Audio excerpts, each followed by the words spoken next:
দিদি জানে? এই তো মা, আমি এখানে। কি হয়েছে মা, এত চিৎকার করে ডাকছো কেন? পোড়ামুখী, সারাদিন ছিলিস কোথায়? বেলা শেষ হতে আসলো, দোকানে যেতে হবে। এই নে, দোকান থেকে 1 কেজি চাল, 200 গ্রাম ডাল, 500 আলু আর নুন নিয়ে আয়। ঠিক আছে মা। মা, আর 1 টাকা দাও না, আমি কিছু কিনে খাবো। তোর শুধু খাওয়া আর সারাদিন ধরে পাড়ায় পাড়ায় ঘোরা আর খেলা। লেখাপড়াটা কে করবে শুনি? এই নে, আর তাড়াতাড়ি বাড়ি আসবে কিন্তু। ঠিক আছে মা, তাহলে আমি এখন যাই, দৌড়ে যাবো। আর তুমি এসে গেছো? এই না, হ্যাঁ গো, মাঠে ধান লাগাতে আর কতদিন লাগবে? এই 2 দিন লাগবে। হ্যাঁ গো, ছেলেটা কি এখনো বাড়ি আসবে? না গো, এখনো আসেনি। মনে হয় আগের গাড়িটা ধরতে পারে। এই নাও মা, আমি একটা লজেন্স কিনেছি। মা, ও মা, দাদা এখনো বাড়ি আসেনি। আমার জন্য দাদা একটা স্কুল ব্যাগ আনবে বলেছিল। না রে মা, এখনো তো এসে পৌঁছায়। ওই তো খোকা চলে এসেছে। হ্যাঁ রে খোকা, আজকে এত দেরি হলো কেন? তোর মা আর আমি চিন্তায় পড়ে গেছিলাম। রাস্তায় গাড়ি ঘোড়ার খুব চাপ। তাছাড়া আমি যে বেটাতে রোজ আসি সেটা আজকে পাইনি, তাই দেরি হয়ে গেল। ও আচ্ছা, যা তাড়াতাড়ি জামা কাপড় ছেড়ে দুটো খেয়ে নে। হ্যাঁ খোকা, আমি তোর জন্য খাবার বেড়ে দিচ্ছি, তাড়াতাড়ি মুখ হাত ধুয়ে আয়। দাদা, আমার স্কুল ব্যাগটা নিয়ে এসেছিস? হ্যাঁ, এনেছি। পরে দিব। খোকা, তোর কাজকর্ম কেমন চলছে? অফিসে অনেক কাজের চাপ আছে? সব ঠিকঠাক চলছে, আর কাজের চাপ তো থাকবেই। তাছাড়া সামনের মাসে হয়তো আমার প্রমোশন হয়ে যাবে। ও মামা, আমি একটু এই দিশাদের বাড়ি খেলতে যাবো।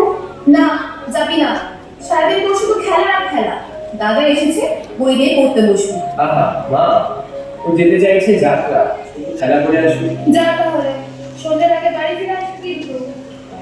ঠিক আছে মা। দাদা, তুই কত ভালো।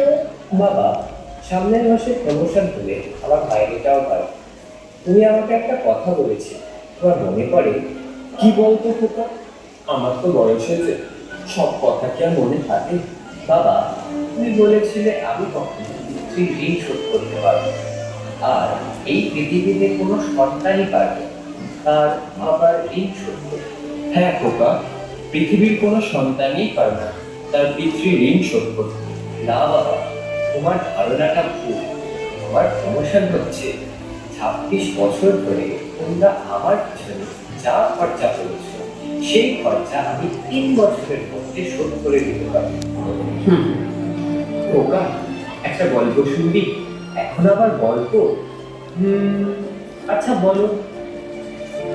জানিস খোকা, তোর বয়স যখন 4 বছর, তখন আমার মাসের আয় ছিল 2000 টাকা। ওই টাকায় সংসার চালানোর কষ্ট বাড়ির কাউকে বুঝতে দিই। ওই টাকায় আমি আমার সাধ্য মতো চেষ্টা করেছি তোর মাকে খুশিতে রাখবো। তারপর তোকে যেবার স্কুলে ভর্তি করলাম, সে সময় আমি আর তোর পরিকল্পনা করেছিলাম তোর পড়াশোনার জন্য কি কি ত্যাগ করবো আমরা। জানিস ওকা, সে বছর আমি তোর মাকে কিছুই দিতে পারিনি। থাকনি এসব কথা, যা হবার তা তো হয়েই গেছে। আমাদের ছেলে মানুষের মতো মানুষ হয়েছে, এটাই তো আমাদের স্বপ্ন ছিল। না রিধিমা, আজ আমাকে সব বলতেই হবে। তুমি শুনেছো খোকা কি বলেছে? আজ 3 বছরের মধ্যে ও কিনা আমার ঋণ শোধ করে দেবে। হ্যাঁ, অবশ্যই শোধ করে দিতে পারবো, কারণ আমার প্রমোশন হলে আমার অনেক টাকা মাইনে হবে। শোন খোকা, সবকিছু টাকা দিয়ে বিচার করা যায় না। তুই যখন কলেজে উঠলি, আমাদের অবস্থা তখন মোটামুটি, কিন্তু ওই সময় আমি কষ্ট করেছিলাম। তখন তোর মা অসুস্থ হয়ে পড়েছিল। ওষুধ কেনার জন্য রোজ রোজ ওভার টাইম করে পায়ে হেঁটে বাড়ি ফিরতে খুব দুর্বিষহ লাগতো, কিন্তু কখনো কাউকে বুঝতে দিইনি, এমনকি তোর মাকেও না। ও বাবা, বাবা, বসন্তনগর গ্রামে মেলা হচ্ছে, আমাকে একটু নিয়ে যাবে? আমি চুড়ি আর তিলে খাইটা কিনবো। হ্যাঁ মা, নিয়ে যাবো।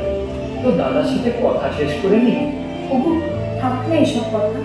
তুমি মেয়েটাকে নিয়ে মেলায় গিয়ে দাঁড়াও, আমার কথা এখন শেষ হয়নি। জানিস খোকা, আমার তখনকার 1 টাকা এখন তোর 100 টাকার সমান। তোর জন্য কত কিছু ত্যাগ করেছি জানিস? পারবি আমার সে স্বপ্নগুলো ফিরিয়ে দিতে? পারবি আমার সেই দিনগুলোর দাম দিতে? তোর প্রমোশনের টাকা দিয়ে তোর মায়ের ত্যাগ করা শখের জিনিসগুলো কিনে দিতে পারবি? ওকে খাওয়ানোর জন্য আমরা কত রাত নিজে না খেয়ে থেকেছি, আর এখন আমি পেটের সমস্যায় ভুগছি। পারবি আমার শরীরটাকে আগের মতো করে দিতে? তো প্রমোশনের টাকা দিয়ে আমার হারিয়ে যাওয়ার স্বপ্নগুলোকে কিনে দিস কেমন? তোকে একটা প্রশ্ন করি খোকা, ধর তুই, আমি আর তোর ছেলে এক নৌকাতে বসে আছি। হঠাৎ নৌকাটা ডুবতে শুরু করলো। তোকে যে কোনো একজনকে বাঁচাতে হবে, তুই তখন কাকে বাঁচাবি? বাবা, আমি ভুল করেছি, আমাকে ক্ষমা করে দাও।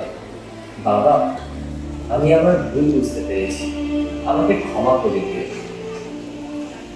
ভালোবাসি তোমায় বাবা, বুকটা যে দায় ছিঁড়ে, তোমার কথা হৃদয় মাঝে পড়ছে বারে বারে।